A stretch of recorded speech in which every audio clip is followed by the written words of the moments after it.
तो कई दिन में हो रही है आज भगवत गीता।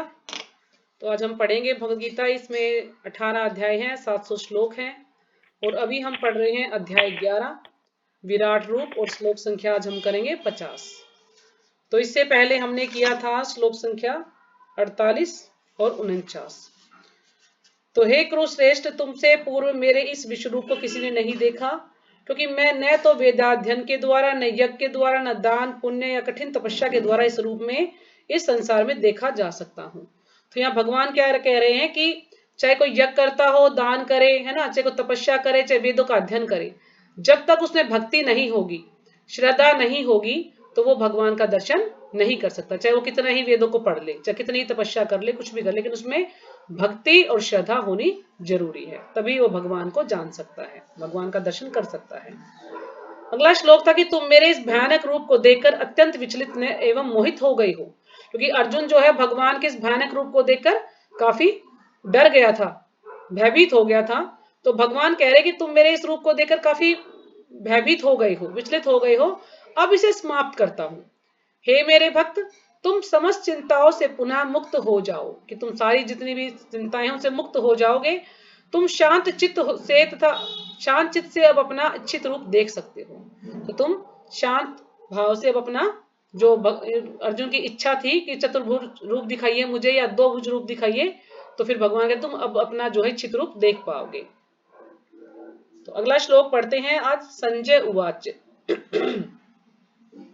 संजय उवाच इति अर्जुनं वासुदेव तथा उक्त्वा स्वकं रूपं दर्शयामास भूया आश्वास आश्वास्याम आसः च भीतम् एनं भूत्वा पुनः सौम्य वपुमः आत्मा।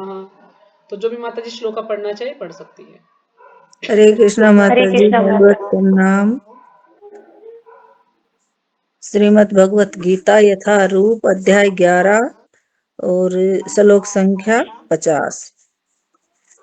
संजय वाच इत्ये अर्जुनं वासुदेवस्थयोक्त्वा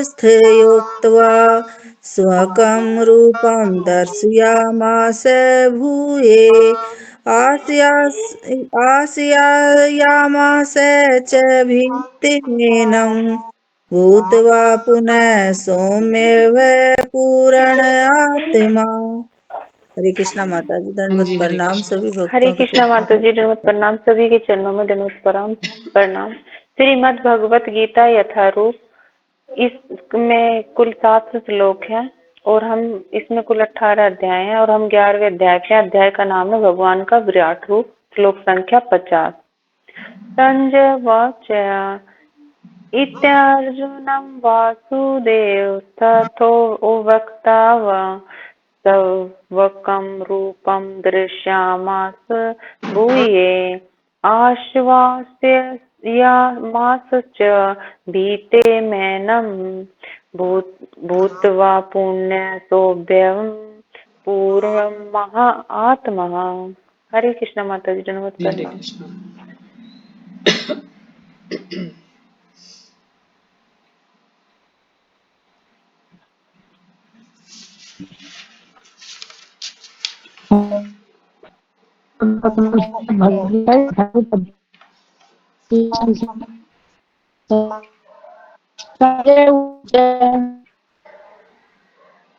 आपकी आवाज ब्रेक हो रही है माता जी आज।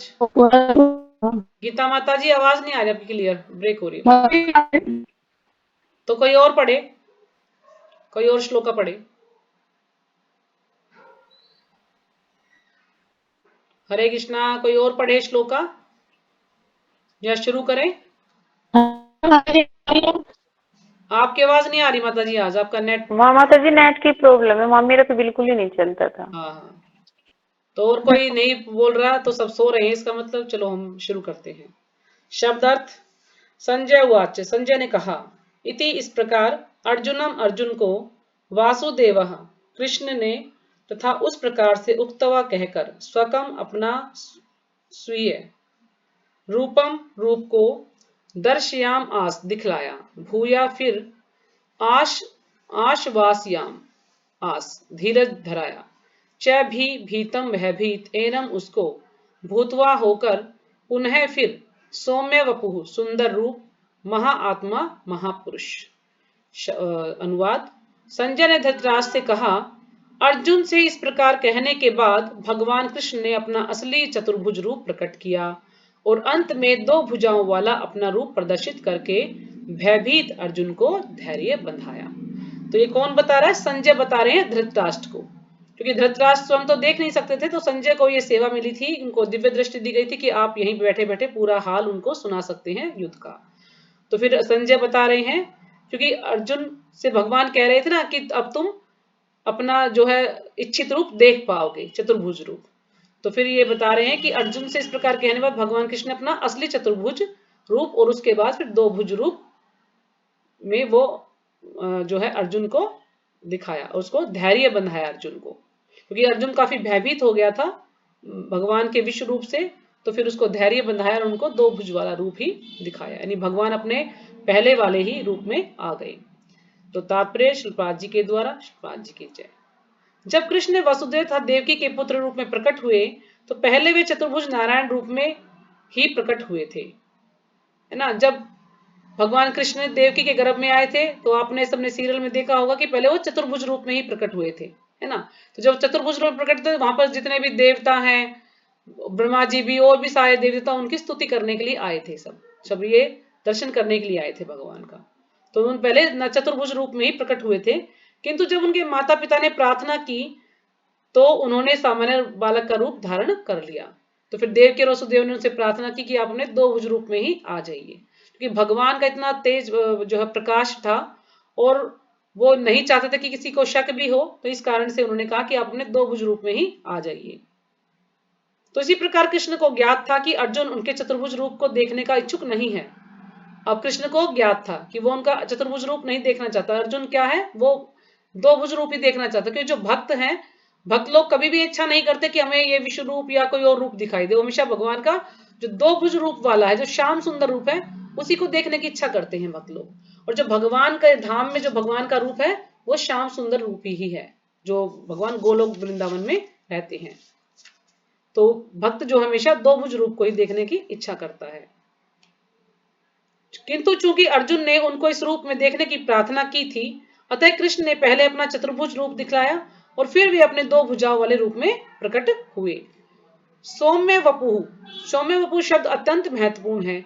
इसका अर्थ है अत्यंत सुंदर रूप। तो सौम्य का अर्थ क्या है? अत्यंत सुंदर रूप, बहुत ही सुंदर रूप है भगवान का।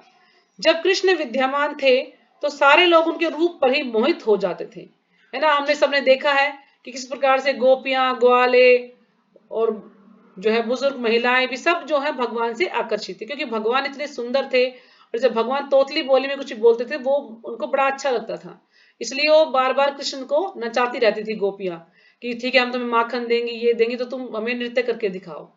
क्यों? क्योंकि उनको उनका संग बड़ा अच्छा लगता था।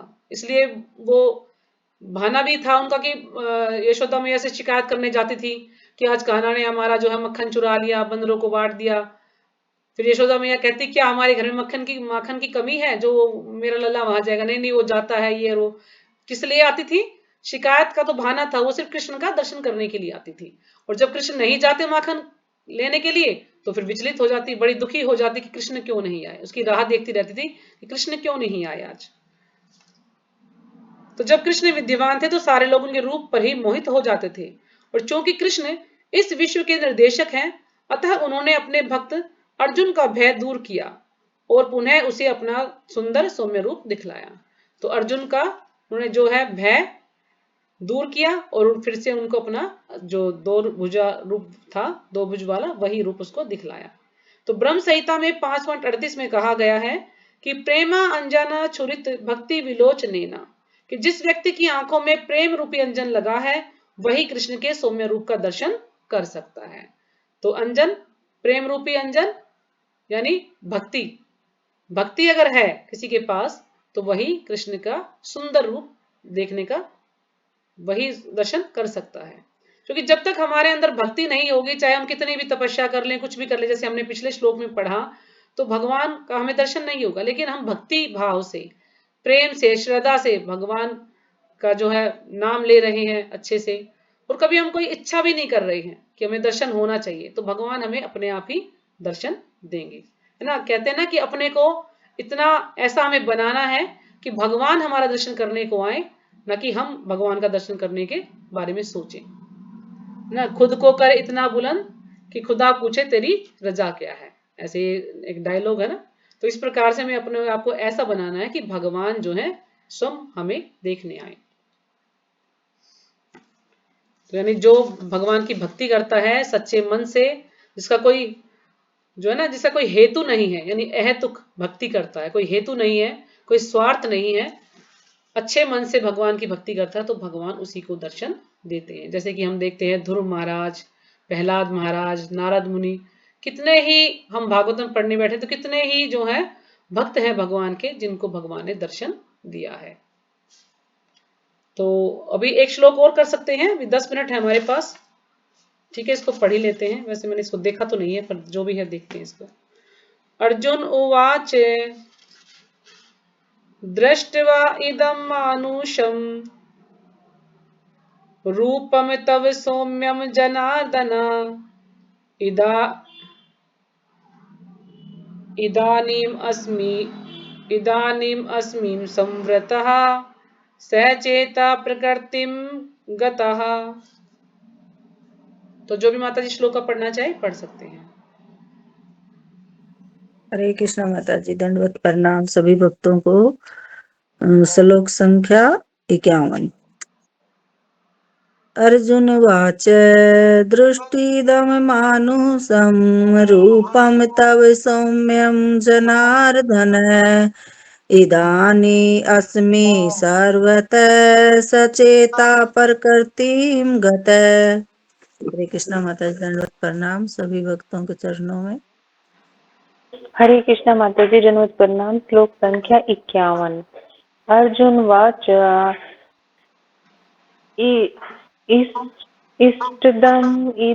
इष्टदम अमनुष्यं रूपं तव सौभ्यं जनार्दन इदानीम् असीम संवृत्त चेतसा प्रकृतिम गतः। हरे कृष्णा माता जी, दंडवत प्रणाम। हरे हरे कृष्ण जी, सभी भक्तों के चरणों में कोटि प्रणाम। ग्रंथराज श्रीमद् भगवत गीता यथारूप अध्याय 11 श्लोक संख्या 51। अर्जुन उवाच दृष्ट्वा इदं मानुषं रूपं तव सौम्यं जनार्दन इदानीमस्मि संवृतः सचेतः प्रकृतिं गतः। हरे कृष्ण।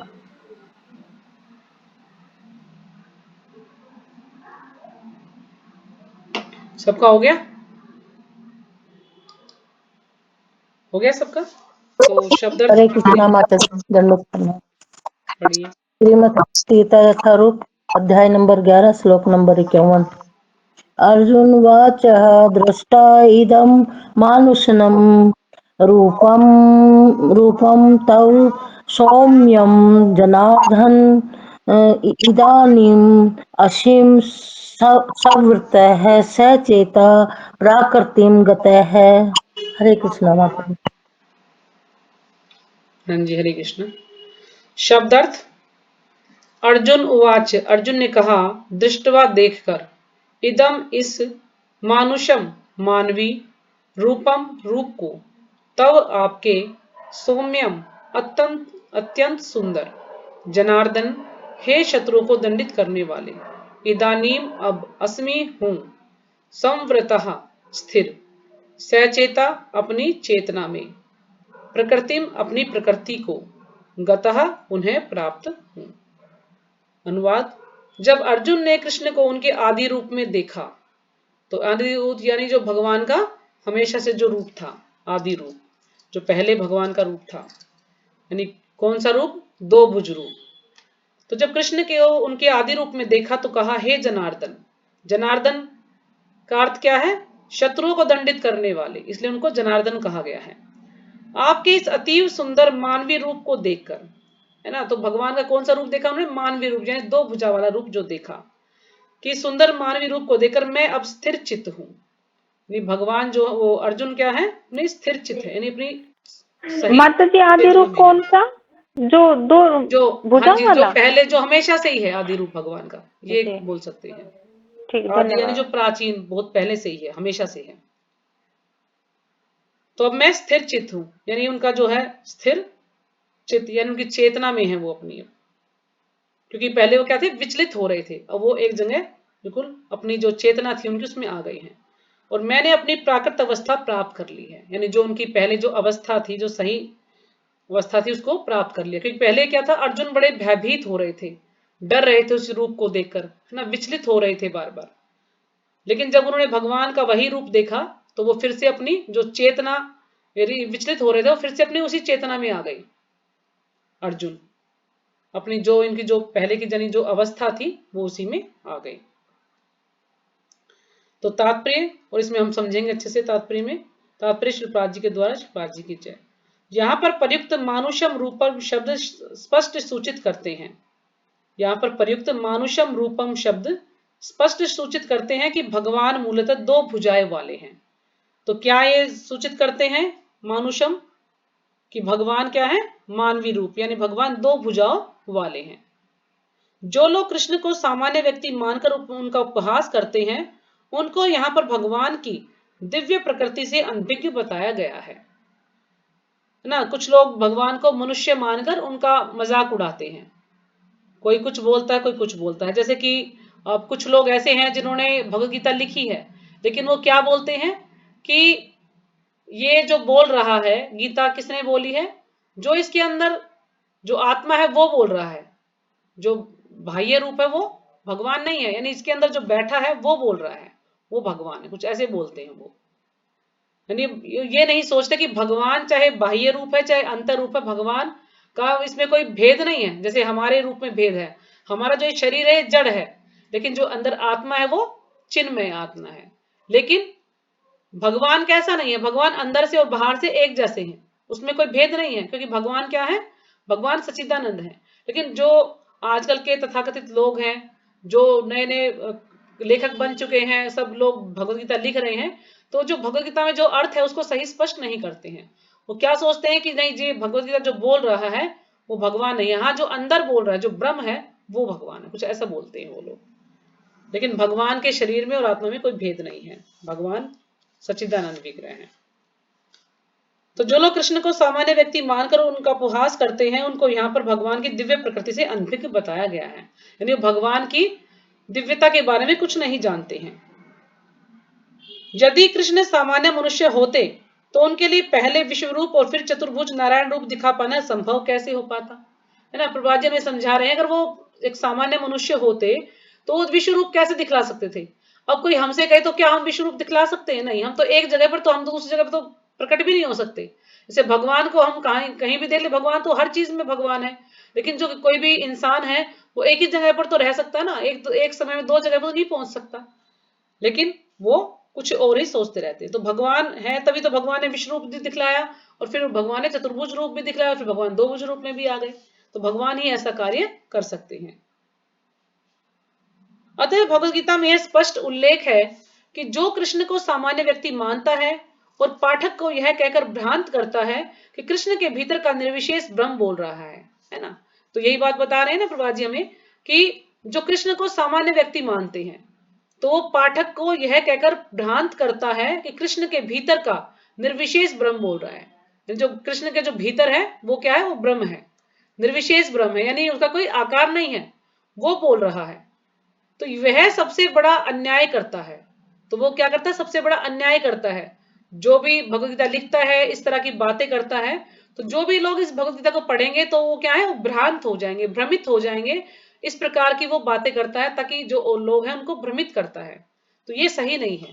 कृष्ण ने सचमुच अपने विश्व रूप को, चतुर्भुज विष्णु रूप को प्रदर्शित किया।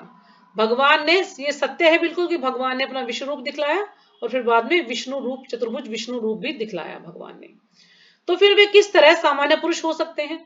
तो सामान्य पुरुष कैसे हो सकते हैं, सामान्य पुरुष होते तो वे रूप नहीं दिखला सकते। अगर वो सामान्य पुरुष होते तो वो गोवर्धन पर्वत को कैसे उठा लेते। अगर वो सामान्य पुरुष होते तो इतने सारे राक्षसों का वध कैसे कर पाते। तो ये भगवान है तो भगवान ही तो ऐसा कर पाते हैं ना, तो एक सामान्य मनुष्य ऐसा नहीं कर सकता है। शुद्ध भक्त कभी भी ऐसी गुमराह करने वाली टीकाओं से विचलित नहीं होता। तो जो शुद्ध भक्त है वो ऐसी गुमराह करने वाली, इसको भ्रमित करने वाली ऐसी जो टीकाएं लिखते हैं आजकल के जो लेखक हैं, उनसे उस पर कोई भी फर्क नहीं पड़ता, वो विचलित नहीं होता है, क्योंकि वह वास्तविकता से अवगत रहता है, उसको सत्य का पता है, उसको जानकारी है कि सत्य क्या है, इसलिए उसको कोई भी विचलित नहीं कर सकता है कोई भी टीका। भगवद गीता के मूल श्लोक सूर्य की भांति स्पष्ट हैं, है ना। भगवद गीता के जो भी श्लोक हैं वो हमेशा सूर्य की भांति स्पष्ट है बिल्कुल। मूर्ख टीकाकारों को उन पर प्रकाश डालने की कोई आवश्यकता नहीं है। तो जो मूर्ख टीकाकार हैं उनको कोई भी आवश्यकता नहीं कि उसको प्रकाश डालें, क्यों? क्योंकि उनको कुछ अर्थ पता ही नहीं है। और आपके पास मान लीजिए कोई और भी गीता होंगी, आप उसको पढ़ेंगे तो आपको खुद डिफरेंस पता लग जाएगा कि प्रभुपाद जी ने हमें क्या दिया है और उन्होंने हमें क्या बताया है, क्योंकि उनको अच्छे से ज्ञान भी नहीं है श्लोकों का, वो कुछ भी अपने मन गढ़ंत तरीके से उसकी व्याख्या कर देते हैं, बस बिल्कुल जो सही अर्थ है वो नहीं बता पाते वो। तो प्रभुपाद जी जब इस भगवद गीता को लिख रहे थे, या कई बार कोई उनसे कुछ पूछता तो प्रभुपाद जी स्वयं अपनी पुस्तकों को पढ़ते थे, जबकि उन्होंने लिखी थी लेकिन फिर भी वो पढ़ते थे। हमेशा ये बोलते थे कि मुझे नहीं पता कि मैंने इनमें क्या लिखा है, जो भगवान ने मुझसे लिखवाया वही मैंने इसमें लिखा है। जो भी कुछ इनमें लिखा भगवान ने लिखवाया है प्रभुपाद जी से। प्रभुपाद जी कह रहे मेरा इसमें कुछ वो नहीं कि मैंने लिखा है, भगवान ने लिखवाया है। तो इसलिए वो अपनी जो भी पुस्तकें लिखते थे स्वयं भी उनको पढ़ते थे, और औरों को भी यही बोलते थे कि तुम्हारा जो 2 मिनट का लेक्चर है उससे किसी की कोई ज्यादा प्रगति नहीं होगी, अगर इन पुस्तकों को कोई पढ़ लेगा तो उससे उसका जीवन बदल जाएगा। तो हमें मेन क्या है, हमें प्रभुपाद जी की पुस्तकों को पढ़ना जरूरी है, चाहे हमें समझ ना भी आए लेकिन हमें इसको पढ़ना जरूर है।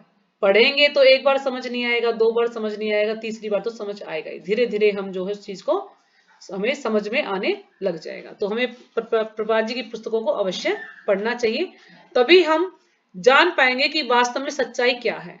अगर कोई हमसे कुछ वार्तालाप करता भी है तो हम उसको बता सकते हैं कि नहीं नहीं भगवद गीता में तो ऐसा लिखा हुआ है, आप सही नहीं कह रहे हैं, है ना, उसको हम समझा सकते हैं। अगर हमें खुद ही ज्ञान नहीं होगा, हम पढ़ेंगे नहीं, तो वो जो भी कुछ कहेगा हम उसको सत्य मान लेंगे कि नहीं इसने जो भी कुछ कहा वास्तव में हाँ यही सत्य होगा, क्योंकि हमने कुछ पढ़ा ही नहीं है तो हम उसकी बात को काट नहीं सकते, और जब हम पढ़ेंगे तो हम फिर उसकी बात को काट सकते हैं। तो ठीक है, यहीं पे विराम करते हैं, हमारा समय भी हो चला है। अगर किसी को कुछ पूछना है तो पूछ सकते हैं।